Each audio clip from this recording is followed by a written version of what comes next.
Assalamualaikum warahmatullahi wabarakatuh. Kami dari kelompok 2 akan mempresentasikan hasil diskusi kelompok kami, yaitu review jurnal penelitian menggunakan desain studi cache control. Kelompok kami yang baru katakan saya sendiri, Adi Fauzi, kemudian Alivia Kurniati, Emilia Nur Safitri, Soimatul Inayah, dan Pramestika Nur Asmi. Yang pertama yaitu pendahuluan. Penelitian cache control merupakan suatu penelitian atau survei analitik yang menyangkut bagaimana faktor resiko dipelajari dengan menggunakan pendekatan retrospektif. Desain penelitian ini bertujuan untuk mengetahui apakah suatu faktor resiko tertentu benar berpengaruh terhadap terjadinya efek yang diteliti dengan membandingkan kekerapan wajanan faktor resiko tersebut pada suatu kelompok kasus dengan kelompok kontrol. Di sini saya akan menjelaskan beberapa hasil dari review jurnal kami yang berkaitan tentang penelitian cache control. Di sini saya akan menjelaskan review jurnal yang pertama yang sudah kelompok kami review, yaitu tentang faktor-faktor yang berhubungan dengan kejadian di Kabupaten Padang Pariaman sekitar tahun 2010 sampai 2013.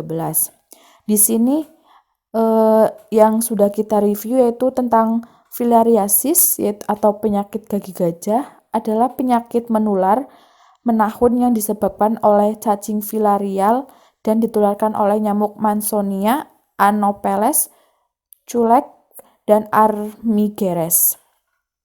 Di sini ada 3 spesies cacing filarial yang menyebabkan filariasis limfatik adalah Fuchsrerria bancrofi, Brighia malayi, dan Brugia timori.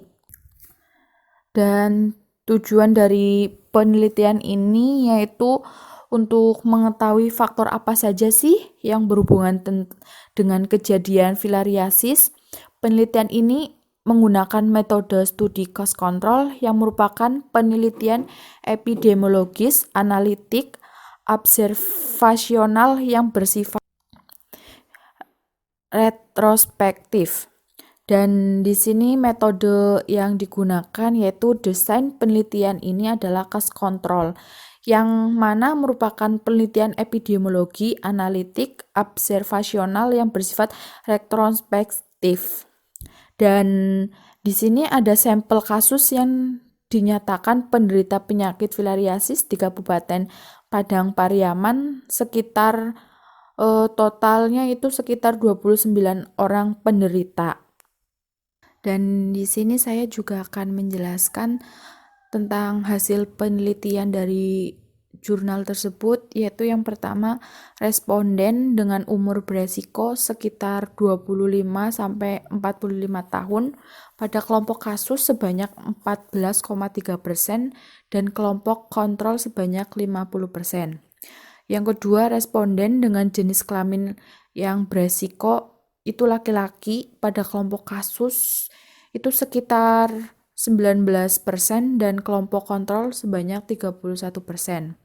Yang ketiga, responden dengan jenis kelamin tidak beresiko yaitu perempuan pada kelompok kasus sekitar 81% dan kelompok kontrol sebanyak 69%. Yang keempat yaitu responden dengan pekerjaan tidak beresiko yaitu petani, berkebunan, terus nelayan. Pada kasus sebanyak 71,6% dan kelompok kontrol sebanyak 90,5%. Jadi kesimpulan dari penelitian tentang filariasi atau penyakit kaki gajah yaitu penderita filariasis lebih banyak pada kelompok umur yang tidak beresiko sekitar 25 tahun dan 45 tahun dengan berjenis kelamin perempuan yang memiliki pekerjaan bukan sebagai nelayan, petani, perkebun. Dan analisis bivariat ditemukan variabel yang berpengaruh terhadap kejadian filariasi adalah umur dan juga kurangnya pengetahuan masyarakat tentang apa sih itu penderita filariasis dan apa sih penyebabnya.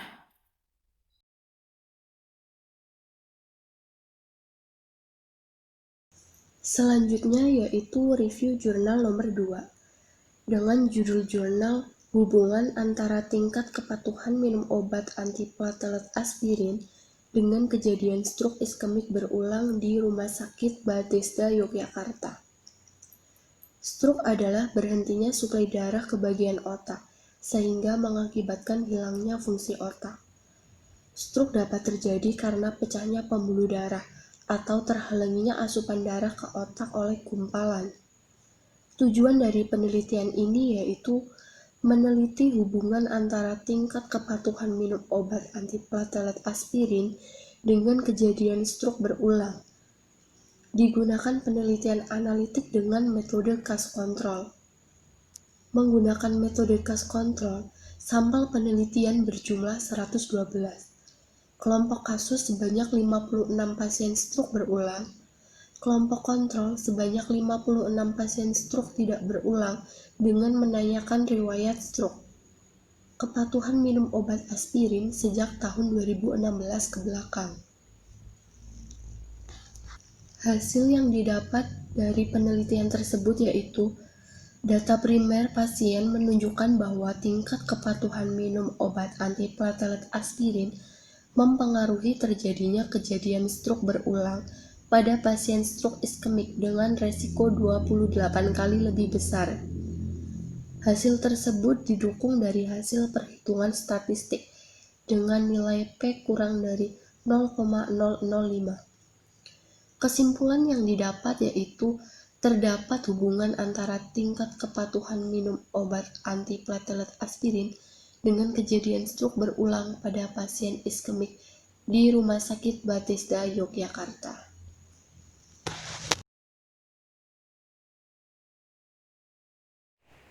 Review jurnal yang ketiga dengan judul Laporan Studi Lengkap Annexanet Alpha untuk pendarahan terkait dengan faktor XA inhibitor. Annexanet alpha adalah bentuk tidak aktif rekombinan yang dimodifikasi dari faktor manusia XA yang dikembangkan untuk pembalikan faktor XA inhibitor. Tujuan dari penelitian ini untuk mengetahui pengaruh pengobatan dengan annexanet pada pasien pendarahan yang terkait dengan penggunaan faktor XA inhibitor. Metode yang dilakukan adalah case control dengan besar sampel 352 pasien yang mengalami perdarahan besar akut dalam waktu 18 jam setelah pemberian faktor XA inhibitor. Hasil Kopimeri adalah perubahan persen dalam aktivitas antifaktor XA setelah perawatan annexanet dan presentase pasien kemanjuran hemostatik yang sangat baik pada 12 jam setelah akhir infus dengan kemanjuran hemostatik diputuskan berdasarkan kriteria yang ditentukan sebelumnya. Hasil dari penelitian ini yaitu pasien memiliki usia rata-rata 77 tahun dan sebagian besar memiliki penyakit kardiovaskuler yang substansial. Pendarahan sebagian besar adalah intrakranial pada 227 pasien, 64%, atau gas usus pada 90 pasien yaitu 26%. Pada pasien yang telah menerima apixaben, aktivitas antifaktor XA median menurun dari 149,7 per mililiter menjadi 11,1 per mililiter setelah andus bolus. Hemostatis yang sangat baik terjadi pada 204 dari 249 pasien atau 82% yang dapat dievaluasi dalam 30 hari. Kematian terjadi pada 49% atau 49 pasien atau 14%, dan kejadian trombotik pada 34 atau 10%. Kesimpulan dari penelitian ini pada pasien dengan perdarahan mayor akut yang terkait dengan penggunaan faktor XA inhibitor, pengobatan dengan annexanet secara nyata mengurangi aktivitas antifaktor XA, dan 82% pasien memiliki efikasi hemostatik yang sangat baik atau baik pada 12 jam.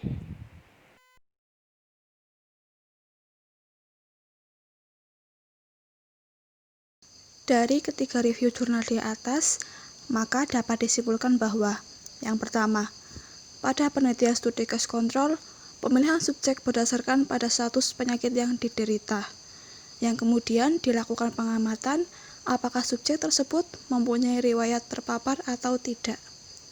Yang kedua, desain studi case control ini lebih sering digunakan oleh para peneliti, karena dibandingkan dengan studi cohort, studi case control ini memerlukan biaya yang relatif sedikit dan juga lebih murah, lebih cepat memberikan hasil, dan tidak memerlukan sampel yang besar. Sekian presentasi dari kelompok 2. Apabila ada kesalahan kami mohon maaf. Wassalamualaikum warahmatullahi wabarakatuh.